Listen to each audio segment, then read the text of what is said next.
seen up to example number 17. Now we see the next example, that is example number 18. So illustration number 18. In the illustration number 18 given that if omega is the complex cube root of unity, मतलब omega જે છે complex cube root of unity છે જે તમે 11th માં already complex નંબરમાં ભણી ગયા છો. ઓમેગા જે હોય એની વેલ્યુ શું હોય છે -1 પ્લસ √3a/2. પછી ઓમેગાની પ્રોપર્ટી કઈ કઈ હોય છે એ આપણે જોઈએ તો કે ઓમેગા ક્યુબ બરાબર 1 હોય છે, પછી 1 પ્લસ ઓમેગા સ્ક્વેર બરાબર 0 હોય છે. અને કોન્જ્યુગેટની વાત કરીએ તો ઓમેગાનું કોન્જ્યુગેટ ઓમેગા સ્ક્વેર હોય છે અને ઓમેગા સ્ક્વેરનું કોન્જ્યુગેટ ઓમેગા હોય છે. બીકોઝ ઓમેગા સ્ક્વેરની વેલ્યુ શું હોય છે તો કે -1 √3a/2. તો જો આનું કોન્જ્યુગેટ લઈએ તો આ મળે, આનું કોન્જ્યુગેટ લઈએ તો આ મળે. તો દેટ્સ વાય ઓમેગા 12 લખું છું, મતલબ ઓમેગાનું કોન્જ્યુગેટ ઓમેગા સ્ક્વેર હોય, ઓમેગા સ્ક્વેરનું કોન્જ્યુગેટ ઓમેગા હોય છે. ચલીએ, આ બધી પ્રોપર્ટી ખબર હોવી જરૂરી છે બીકોઝ કોમ્પ્લેક્સ નંબરમાં already you have studied that thing. Now હવે જોઈએ ક્વેશ્ચનમાં એવું કીધું છે find the delta is equal to. Now અહીંયા એક ભૂલ છે એ તમારે કરેક્ટ કરી લેવી. જે પહેલો એલિમેન્ટ આપ્યો છે a1 પ્લસ b1 ઓમેગા છે, then after a1 omega square plus b1, then after c1 plus b1 omega bar. Now a2 plus b2 omega, a3 plus b3 omega similarly, and then a2 omega square plus b2, then after a3 omega square plus b3. Then after here c1 plus b1 omega bar, here c2 plus b2 omega bar, and here c3 plus b3 omega bar. Now we want to find the value of that determinant. So how can we find that value? Here a1 plus b1 omega, a2 plus b2 omega, a3 plus b3 omega. Now here we can see a1 omega square plus b1, a2 omega square plus b2, a3 omega square plus b3. તો આ બંને column જે છે આમાં only ડિફરન્સમાં આપણે જોઈએ તો આ ડિફરન્સ કંઈ નથી. અગર આમાં જોઈએ તો જો આપણને એક રિલેશન ઓર ખબર છે, ઓમેગા ક્યુબ બરાબર 1 હોય તો હું ઓમેગા બરાબર શું લખી શકું 1/ઓમેગા સ્ક્વેર, અને ઓમેગા સ્ક્વેર બરાબર શું લખી શકું 1/ઓમેગા. તો આપણે અહીંયા શું કરીશું તો કે ઓમેગા વડે હું ઉપર નીચે ગુણી દઉં છું સેકન્ડ કોલમમાં, બીકોઝ આપણે અહીંયા a1 a2 a3 સાથે 1 જોઈએ છે અને b1 b2 b3 સાથે ઓમેગા જોઈએ છે. તો a1 plus b1 omega, a2 plus b2 omega and a3 plus b3 omega. હવે અહીંયા ઉપર નીચે ઓમેગા વડે અગર ગુણીએ તો 1/ઓમેગા અહીંયા કેટલા થઈ જશે a1 omega cube plus b1 omega, અહીંયા શું થઈ જશે 1/ઓમેગા a2 omega cube plus b2 omega. પછી અહીંયા શું થઈ જશે હવે નીચે તો કે 1/ઓમેગા a3 omega cube plus b3, and last column same as it is લખી દઈએ. now આમાં જોઈએ તો શું થશે હવે તો કે a1 plus b1 omega 1/omega common લઈ લઈએ છે તો કે 1/omega બાર લખ્યું મેં, a2 plus b2 omega, a3 plus b3 omega. હવે અહીંયા જોઈએ તો ઓમેગા ક્યુબ કેટલા થાય 1 એ આપણને ખબર છે. તો a1 plus b1 omega, a2 plus b2 omega and a3 plus b3 omega. તો જો પહેલી અને બીજી કોલમ કેવી થઈ ગઈ સેમ, ત્રીજી કોલમ એઝ ઇટ ઇઝ લખી દેવાની. તો પહેલી અને બીજી કોલમ સેમ થઈ ગઈ તો આપણને ખબર છે ડિટરમિનન્ટમાં જ્યારે પહેલી અને બીજી કોલમ સેમ થાય ત્યારે જવાબ શું આવે, ગમે તે બે કોલમ યા બે રો સેમ થાય તો જવાબ શું આવે 0. સો ધેટ્સ વાય પહેલી અને બીજી કોલમ જે હતી એ સેમ થઈ ગઈ, ધેટ્સ વાય આન્સર 0. બટ એના માટે પ્રોપર્ટીઝ બધી ખબર હોવી જરૂરી છે. જ્યારે બી ઓમેગાની વાત કરે તમને સવાલમાં અને એવું લખેલું હોય omega is the cube root of unity, તો તમને આટલી વસ્તુ ખબર હોવી જોઈએ. ઓમેગા, ઓમેગા સ્ક્વેર, ઓમેગાને રિલેટેડ જે પ્રોપર્ટીઝ છે, ઓમેગા ક્યુબ 1 થાય, 1 પ્લસ ઓમેગા સ્ક્વેર 0 થાય, ઓમેગા બરાબર 1/ઓમેગા સ્ક્વેર થાય, ઓમેગા સ્ક્વેર બરાબર 1/ઓમેગા થાય, આના ઉપરથી લખ્યું છે. અને ઓમેગાનો કોન્જ્યુગેટ ઓમેગા સ્ક્વેર થાય, ઓમેગા સ્ક્વેરનો કોન્જ્યુગેટ ઓમેગા થાય. નાઉ નેક્સ્ટ જોઈએ, નેક્સ્ટ એક્ઝામ્પલ. 19 નંબર એક્ઝામ્પલ નથી કરવાનું, નાઉ 20 નંબર એક્ઝામ્પલ જોઈએ. Example number 20. So in the example number 20 given that if A, B, C b plus c, c plus a, then a plus b, and a square, b square and c square is equal to 0. That is given in a question. Where a, b, c are the distinct real number and prove that a straight line ax plus by plus c is equal to 0 passes through the fixed point and also find that fixed point. તો તમે straight line ચેપ્ટરમાં ભણેલા છો, family of straight line. Family of straight line શું હોય છે કે family of straight line મતલબ ઘણી બધી સ્ટ્રેટ લાઇન એક જ પોઈન્ટમાંથી પાસ થતી હોય અને ફેમિલી ઓફ સ્ટ્રેટ લાઇન કહેવાય. તો એ ફેમિલી ઓફ સ્ટ્રેટ લાઇન જે છે તમે સ્ટ્રેટ લાઇનમાં ભણી ગયેલા છો. તો ફેમિલી ઓફ સ્ટ્રેટ લાઇનની વાત કરે છે અહીંયા કે અહીંયા આપણે ax plus by plus c લખીએ તો એ a b અને c ની વેલ્યુ આપણે જેમ જેમ બદલીએ એમ ઘણી બધી સ્ટ્રેટ લાઇન મળે. પણ એ ઘણી બધી સ્ટ્રેટ લાઇન જે મળે આપણને સવાલમાં આપ્યું છે આવું કે ax plus by plus c બરાબર 0 where a b c are the distinct real number. તો a b c ની વેલ્યુ જેમ ચેન્જ કરો એમ સ્ટ્રેટ લાઇનની ઇક્વેશન બદલશે. તો a b c ની વેલ્યુ ચેન્જ થતી જેમ સ્ટ્રેટ લાઇન બદલે તો ઘણી બધી મળશે.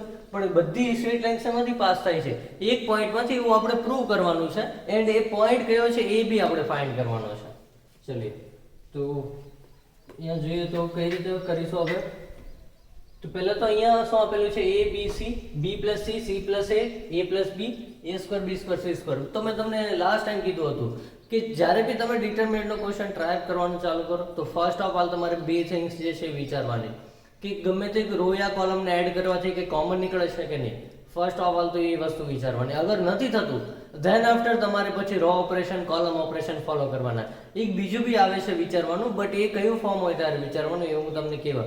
હમણાં આગળ સવાલ આવશે. તો ચલીએ અહીંયા પહેલા તો આપણને જોઈએ તો પહેલી અને બીજી કોલમને એડ કરીએ તો જો a plus b plus c બને છે. તો એટલા માટે મેં પહેલું ઓપરેશન પરફોર્મ કરું છું c1 plus c2. So that gives a plus b plus c, a plus b plus c, a plus b plus c, and that is b plus c, c plus a plus b, and then after a square, b square and c square is equal to 0.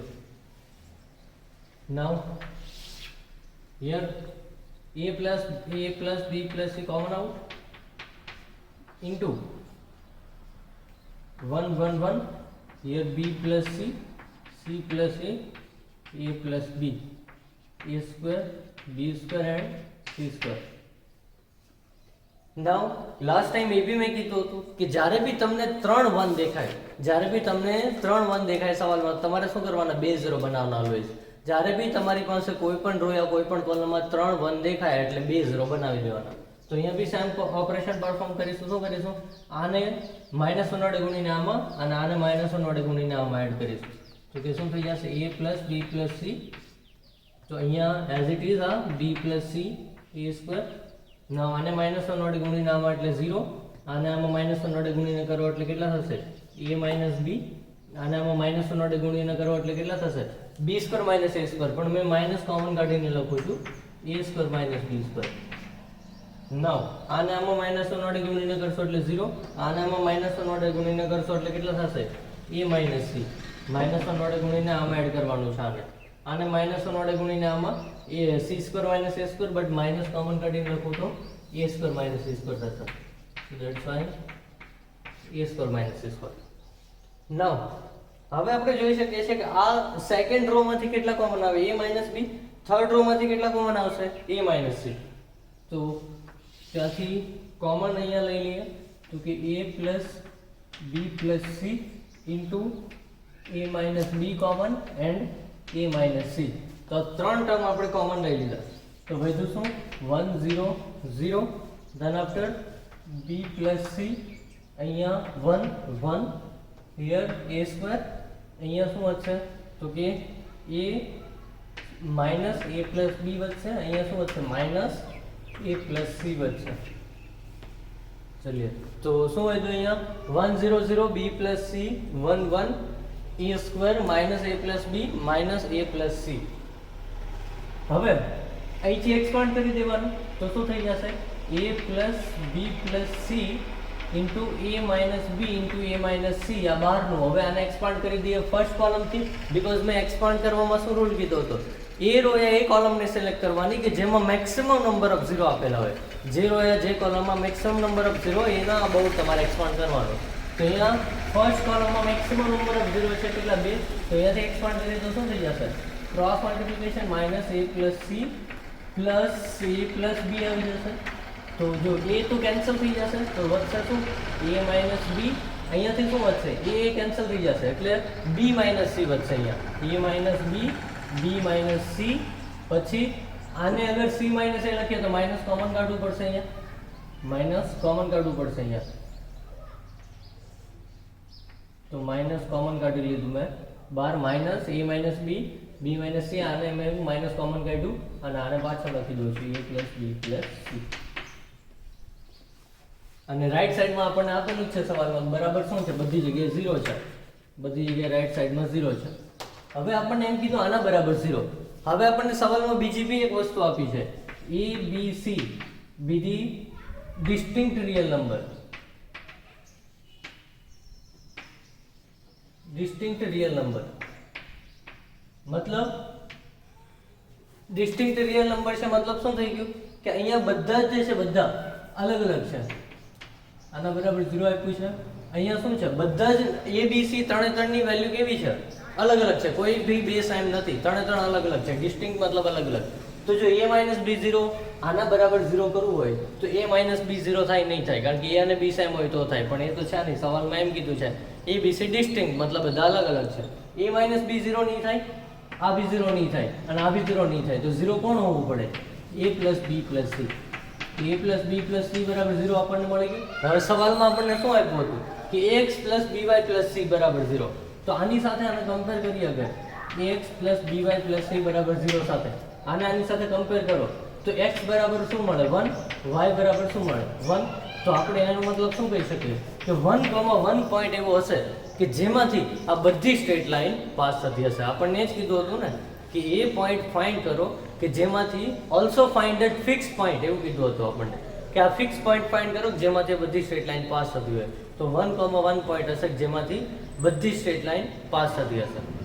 ચલીએ next question જોઈએ આપણે હવે. Example number 21. તો example number 21 માં આપેલું છે કે if summation of alpha n is equal to an square plus bn where a and b are the constant and alpha 1 alpha 2 alpha 3 belongs to 1 to 9. alpha 1 alpha 2 alpha 3 જે છે 1 to 9 ની વચ્ચે કોઈ પણ વેલ્યુ હોઈ શકે છે. 1 to 9 માંથી કોઈ પણ વેલ્યુ હોઈ શકે. તો આપણને ફાઇન્ડ કરવાનું કીધું છે ડિટર્મિનન્ટ જે આપ્યો છે alpha 1 alpha 2 alpha 3 5 7 9 25 alpha 1 37 alpha 2 49 alpha 3. તો એની વેલ્યુ ફાઇન્ડ કરવી છે. તો અહીંયા તમને સિક્વન્સ એન્ડ સિરીઝનો બી કોન્સેપ્ટ યાદ હોવો જોઈએ થોડો ઘણો, બીકોઝ સિક્વન્સ એન્ડ સિરીઝ અગર યાદ નહીં હોય તો આ ક્વેશ્ચન નહીં થાય. સિક્વન્સ એન્ડ સિરીઝમાં તમે એક વસ્તુ ભણ્યા હતા કે તમને સમેશનનું ફોર્મ્યુલા ભણાવ્યું હતું, પણ એ સમેશનના ફોર્મ્યુલાનું આપણને જે રિપ્રેઝન્ટેશન જે છે એ અન્ડરસ્ટેન્ડિંગ હોવી જોઈએ એની બરાબર. કઈ રીતે કે તમે જે સમેશનનું ફોર્મ્યુલા બન્યા હતા એરિથમેટિક પ્રોગ્રેશનમાં, એરિથમેટિક પ્રોગ્રેશન માટે જે તમે સમેશનનું ફોર્મ્યુલા ભણ્યા હતા એરિથમેટિક પ્રોગ્રેશન માટે, તો એરિથમેટિક પ્રોગ્રેશનમાં સમેશનનું ફોર્મ્યુલા તમને આવું કંઈ લખાવ્યું હતું s બરાબર n/2 2a plus n-1 into d. આ સમેશનનું ફોર્મ્યુલા તમને લખાવ્યું છે એરિથમેટિક પ્રોગ્રેશનમાં. હવે જો આ ફોર્મ્યુલામાં આપણે અગર n/2 અંદર આપીએ તો શું થશે? n e પ્લસ આને n અંદર આપીએ તો n/2 into n-1d. Now n a plus અહીંયા કેટલા થઈ જશે? n²/2 minus nd/2. n²/2 minus nd/2. હવે આને શું લખી શકાય? n²/2 પ્લસ આ બેમાંથી કોમન કેટલા આવી જશે? n કોમન આવી જાય. વધે શું? a minus d/2 into n વધશે. શું કર્યું આપણે? n/2 અંદર આપી દીધા તો na plus n/2 into n/2 into n-1 into d.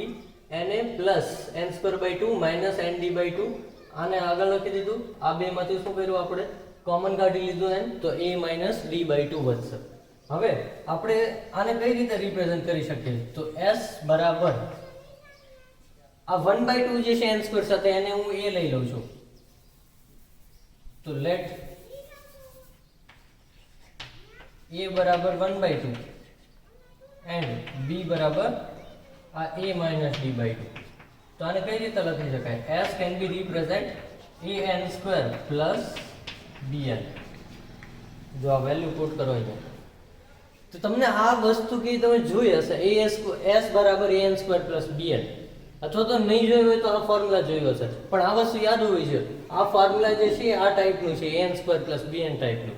તો જ્યારે બી તમને કોઈ પણ સિરીઝનું summation an square plus bn ટાઈપનું દેખાય એનો મતલબ એ એરિથમેટિક પ્રોગ્રેશન હોય, સમાંતર શ્રેણી હશે. આ વસ્તુ સવાલમાં ન આપી હોય, તમને સમેશન આ ટાઈપનું આપ્યું હોય, એ તમને ખબર હોવી જોઈએ કે સમેશન આ ટાઈપનું હોય તો એ સિરીઝ સમાંતર શ્રેણી હશે. એ આપણને ખબર હોવી જોઈએ, સવાલમાં નહીં આપ્યું હોય. લેટ્સ સે આ ક્વેશ્ચન આપણે લઈએ તો જો આ ક્વેશ્ચનમાં બી એ રીતે જ છે કે આ સવાલમાં આપણને એમ કીધું છે કે summation of alpha n, summation alpha n, so n બરાબર 1 to n આલ્ફા n. આ n આ છે કે જે વેરી થાય છે ક્યાં સુધી? n સુધી વેરી થાય છે. આલ્ફા n બરાબર આપ્યું છે આપણને an સ્ક્વેર પ્લસ bn. તો આનો મતલબ શું છે? લેફ્ટ સાઈડ નો 1 પુટ કરો, 2 પુટ કરો, અપ ટુ ક્યાં સુધી? આલ્ફા n સુધી. આલ્ફા n સુધી. તો આ સિરીઝ છે ને, alpha 1 alpha 2 up to alpha n. હવે આ સિરીઝ જે છે એ આપણને ખબર છે, આ સિરીઝનું સમેશન કયા ફોર્મમાં આવે છે? તો કે an સ્ક્વેર પ્લસ bn. તો કોઈ પણ સિરીઝનું સમેશન અગર an સ્ક્વેર પ્લસ bn ના ફોર્મમાં આવતું હોય તો આ સિરીઝ કઈ હોવી જોઈએ? સમાંતર શ્રેણી. હમણાં મેં તમને અહીં પ્રૂવ કરીને બતાવ્યું કે જે બી સિરીઝનું ફોર્મ સમેશનનું form an square plus bn ટાઈપનું આવતું હોય તો એ સિરીઝ એરિથમેટિક પ્રોગ્રેશન જ હોવી જોઈએ, સમાંતર શ્રેણી હોવી જોઈએ. એનો મતલબ આપણને ખબર પડી ગઈ કે alpha 1 alpha 2 alpha 3 up to alpha n આ શેમાં છે? AP માં છે. આ AP માં છે. આ વસ્તુ આપણને ખબર પડી ગઈ અહીંયાથી. તો આ બધા ટર્મ જે છે AP માં છે. તો અહીંયાથી આપણે શું કહી શકીએ હવે કે ફોલો થશે પ્રોપર્ટી 2b બરાબર a પ્લસ c. આપણને ખબર છે ને abc અગર AP માં હોય તો શું લખી શકીએ? 2b બરાબર a પ્લસ c. એવી રીતે અહીંયા બી લખી શકીએ ને કે આલ્ફા 1 આલ્ફા 2 આલ્ફા 3 આ ત્રણેય જે છે AP માં હોય તો શું લખી શકીએ? 2 આલ્ફા 2 બરાબર alpha 1 plus alpha 3. Alpha 1 alpha 2 alpha 3 ત્રણેય AP માં હોય તો શું લખી શકાય? 2 આલ્ફા 2 બરાબર alpha 1 plus alpha 3. Main point એ જ છે સવાલમાં કે તમને ખબર પડવી જોઈએ કે આ સિરીઝ AP માં છે. એ ક્યારે ખબર પડશે? કે આ વસ્તુ ખબર હોવી જોઈએ.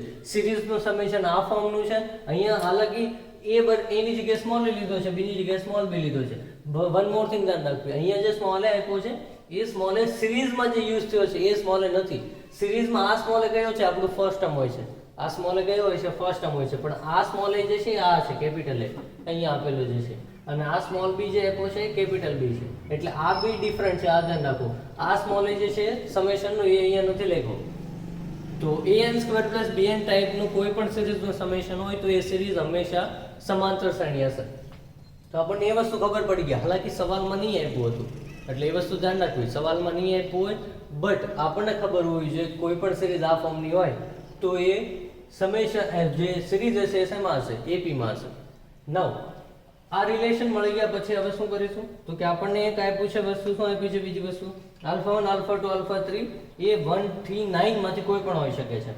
હવે 25 આલ્ફા 1 37 આલ્ફા 2 49 આલ્ફા 3 આ 3 ડિજિટ નંબર છે.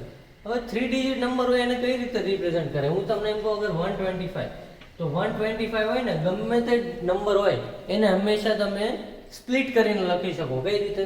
તો કે જો આ યુનિટ પ્લેસ છે, આ 10th પ્લેસ છે અને 100th પ્લેસ છે, તો આને કઈ રીતે લખાય? 1 into 100 plus 2 into 10 plus 5 into 1. આ યુનિટ પ્લેસ, આ 10th પ્લેસ અને 100th પ્લેસ. તો જો આનું સમેશન કરો એટલે આ જ આવે 125. એમ કોઈ પણ નંબર તમને આપ્યો એને તમે આ રીતે ડિવાઈડ કરી શકો, સ્પ્લિટ કરી શકો. લેટ્સ અહીંયા આપણને નંબર આપેલા છે એને બી આપણે ડિવાઈડ કરીશું.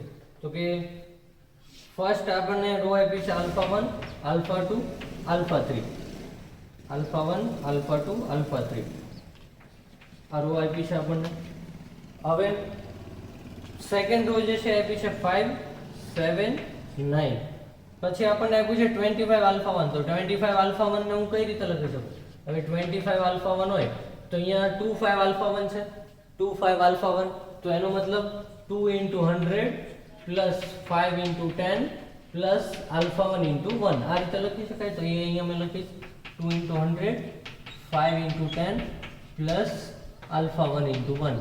એવી રીતે બીજો નંબર આપ્યો છે 37 આલ્ફા 2 તો 3 into 100 7 into 10 પ્લસ આલ્ફા 2.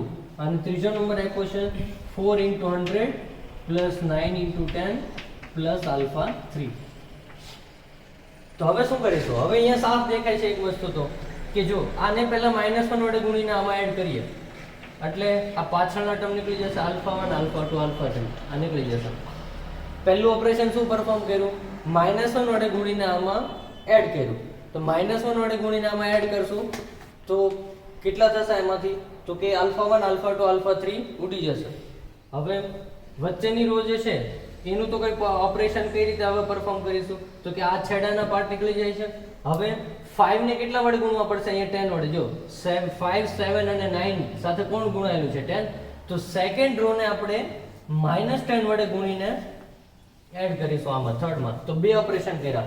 પહેલી રો ને -1 વડે ગુણીને આમાં એડ કરીએ એટલે આ છેલ્લા પદ નીકળી જાય. બીજી રો ને -10 વડે ગુણીને આમાં એડ કરો એટલે આ બીજા પદ નીકળી જશે. તો ખાલી વધ્યું કયું એ મેં ડાયરેક્ટ લખું છું અહીંયા. તો વધ્યું કયું પદ? આલ્ફા 1 આલ્ફા 2 આલ્ફા 3 5 7 9 અહીંયા વધ્યું 200 અહીંયા વધ્યું 300 ને અહીંયા વધ્યું 400. નામ હવે શું કરીએ? આપણને આ રિલેશન ખબર છે. જો હમણાં મેં લખ્યું હતું એ કે આલ્ફા 1 આલ્ફા 2 આલ્ફા 3 માટે આ રિલેશન ખબર છે. તો જો અહીંયા બી એ યુઝ કરીશું કે આપણે શું કરીશું અહીંયા કે આલ્ફા 1 આલ્ફા 3 અને અહીંયા આલ્ફા 2 છે. તો આને હું આ રીતે બી લખી શકું ને કે alpha 1 plus alpha 3 minus 2 alpha 2 બરાબર 0. આને મેં શું કર્યું? પહેલી સાઈડ લઈ લીધી. તો હું શું કરીશ? આ પહેલી કોલમ જે છે પહેલી કોલમ તો અહીંયા ઓપરેશન એવું પરફોર્મ કરીશ. પહેલી કોલમમાં બીજી કોલમને -2 વડે ગુણીને એડ કરીશ. -2 વડે ગુણીને એડ કરીશ પહેલી કોલમમાં અને ત્રીજી કોલમને 1 વડે ગુણીને એડ કરીશ. તો અહીંયા શું થઈ જશે? જો અહીંયા જે બનશે પદ અહીંયા લખું છું મેં. તો આલ્ફા 1 પછી બીજી કોલમને -2 વડે ગુણીને આમાં એટલે -આલ્ફા 2 આને 1 વડે ગુણીને આમાં એટલે આલ્ફા 3. પછી અહીંયા જો 5 આને -2 વડે ગુણીને એટલે -14 પ્લસ 9 આને 200 આને -2 વડે ગુણીને એટલે -600 અને આને 1 વડે એટલે 400. તો અહીંયા જોઈ લો તો અહીંયા કેટલા થઈ ગયા? આ 0 છે આપણને ખબર છે, હમણાં આપણે પ્રેડિક્ટ કર્યું 0. આ પછી આ બી 0 થઈ ગયું. જો 9 5 14 -14 આ બી 600 600 0. તો પહેલી કોલમ શું બની ગઈ? બીજી અને ત્રીજી એમ જ લખી દેવાની. તો પહેલી કોલમ શું બની ગઈ? 0 0 0. તો આનો જવાબ શું આવી જાય? 0. તો આપણે યુઝ મેઇન આમાં કોન્સેપ્ટ શું છે આ ક્વેશ્ચનનો કે તમને ખબર હોવી જોઈએ મેઇન કે જો સમેશન n² + bn ટાઈપનું હોય તો એ AP માં હોવું જોઈએ. બસ એ મેઇન કોન્સેપ્ટ આપણને આ સવાલમાં ખબર હોવી જોઈએ.